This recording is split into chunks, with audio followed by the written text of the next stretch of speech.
சங்கீதம் 77:12 உம்முடைய கிரியைகளை எல்லாம் தியானித்து உம்முடைய செயல்களை யோசிப்பேன்.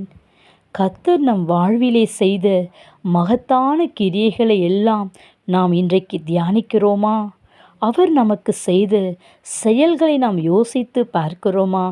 வேதம் சொல்லுகிறது, உமது வழி கடலிலும் உமது பாதைகள் திரண்ட தண்ணீர்களிலும் இருக்கிறது என்று. ஆம், நாமும் கூட வழி தெரியாத நேரங்களிலே எத்தனையோ முறை கர்த்தர் நமக்கு பாதையை ஏற்படுத்தி கொடுத்ததை நாம் மறந்து விடுகிறோம். அன்றைக்கு இஸ்ரவேல் ஜனங்களும் கூட கர்த்தர் அவர்களுக்காக அந்த செங்கடலை பிளந்து வழியை உண்டாக்கினார். அவருடைய பலத்த கரமும் ஓங்கிய புயமும் அவர்களுக்கு வெளிப்பட்டது. காடையை அனுப்பி அவருடைய கிரியைகளை அவர் வெளிப்படுத்தினார். ஆனால் அந்த ஜனங்களோ சீக்கிரத்தில் அதை மறந்து விட்டார்கள்.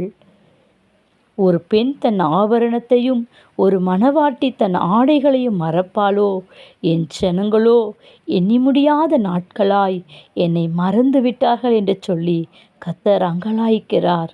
இன்றைக்கு நம் வாழ்விலே கர்த்தர் செய்த மகத்தான கிரியைகளை நாம் மறவாமல் இருப்போம்.